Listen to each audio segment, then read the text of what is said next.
Okay. Yeah. All right, welcome to 100% LCFC. I'm down here at Pink Vehicle Leasing with Walshy. How are you, Steve? Good to see you again, Phil. It was in London last time we met, I think, wasn't it? The eToro thing or whatever. It was, yeah. So the season started. Games, yeah, it's all going well, isn't it? Third in the league and international break, so raring to go. Man United now, eh? I think the Man United game is going to perhaps give us a bit of an indication as to where we are, because 4 games in, we're third. All the fans are getting very, very excited. It's going to be a test, isn't it? Yeah, it is. There's a lot of, obviously, glamour about it with the way that Harry Maguire has gone there as well. So I think there's the Leicester fans would love to obviously go to Man United and do what Crystal Palace did. And I think it was Crystal Palace, wasn't it? They beat Man United away. So that's a big ask, and it will be a test. It certainly will. More than capable at the minute. And as we can see, Man United again aren't right. They haven't got things, exactly right at the moment. So it's an opportunity to go there and get 3 points and further kind of tell the rest of the league that we mean it this year. I think most fans would appreciate what Harry Maguire did while he was at Leicester. Gone on and done very well for England. Most fans were quite happy with the 80 million.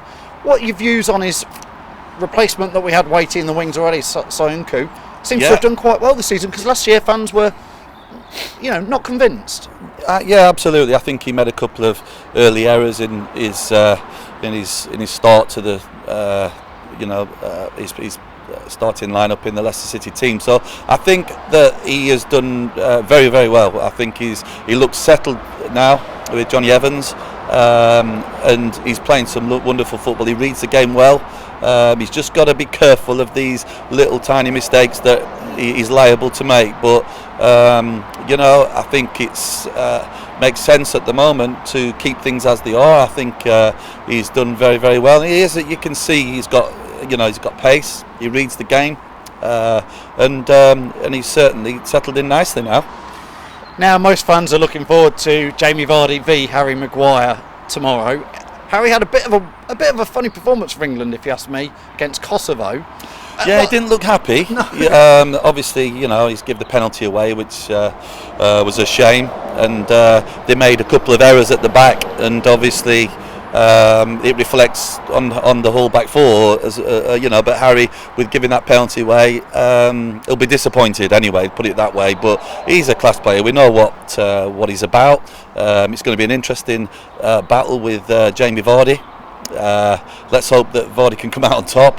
He's banging form at the minute, so I bet Harry's a little bit worried, tonight. Is this about as sharp as you've seen Jamie Vardy? I mean, I know obviously the Premier League winning season he was bang on form, but he looks slightly faster, slightly fitter now, and even though that's 3 years ago. I just think that he is getting more options now, more creativity in the team, as you see with Perez, with Maddison. So there's a fantastic, a lot of pace in this team now, and anybody who doesn't sit back anymore and tries to keep a high line are going to get found out against Leicester. So they've got to be careful how they play. But the good thing is with Jamie, what I can see from him now, he's making some really clever runs. He knows that he's got to be patient, and the rewards are paying off, because he's a finisher. He's a born finisher, the lad. So brilliant goals that he's been scoring recently, top class. So he looks quicker. Yeah, he certainly does, and I don't think it's that he's fitter or quicker. I just think it's that he's getting more chances now, and he's chasing everything down. He's terrorising teams. He did against Bournemouth. He absolutely terrorised them. Are you thinking that Brendan Rodgers might pick Hamza Chowdhury and Wilfred Ndidi together?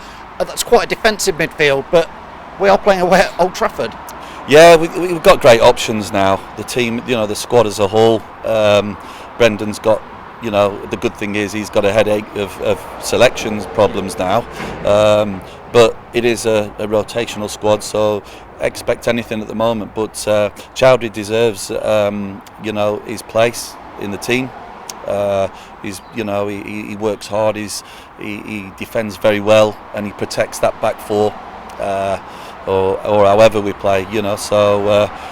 Again, going forward, we've got the dynamics of pace, a lot of pace in the team. So we're becoming quite a big threat. James Maddison a lot of Leicester fans thought he was unlucky not to get any game time for England. Been proving over the last 12 months with he's top of the assists in the Premier League and around Europe. What's your assessment of James Maddison so far? Yeah, he's been outstanding. There's no doubt about it. He's the one standout player at the minute. Seems to be on a different level to me, and I was just a bit surprised that he never got his first cap. I thought it was a great opportunity at 5-1 to bring him on the other night, but obviously he's going to have to wait and be patient and understand the situation. But I was a bit disappointed he didn't get his debut. But for Leicester, more importantly, he's been absolutely outstanding. He's creating plenty of chances. He's just such a clever player, and and he really has come out of the blocks right from the word go. Steve, just before we end, thanks again to the guys at Pink Vehicle Leasing for having us down here and hosting us this morning. I want to see if you'll do a score prediction for tomorrow. Now, we always ask people in our competitions for a first goal scorer in the game and a correct final score. So can I put you on the spot there and see who you think will score the first goal? Doesn't have to be a Leicester player, but you know. I've got a good feeling. I'm very positive at the moment, so I've got to think that we can get a result at Man United. A draw would be a good result. A win would be fantastic. You've always got to put your money on Vardy as a first goal, so I'd obviously opt for that. So if it was a correct score, I'd like to think that we can go there and win 2-1, but I'd take a 2-2 draw or a 1-1 draw. Yeah, draw wouldn't be the end of the world. No. And then obviously, without going too far in the forward, it is Spurs at home, which is very tasty. We've got Spurs at home, and then I think we've got Liverpool as well, and Luton in the cup. So it's a big 4 or 5 games now coming up. So we'll see where we are after that, and let's gauge it from there. But at the minute, things are good. A critical stage of the season. Thanks, Steve Walshy, for joining us. All the fans will love that. Thanks again to the guys at Pink Vehicle Leasing. Yeah, thanks a lot, guys. Yeah, excellent. Good luck. And let's just see what happens in the big match against Man United.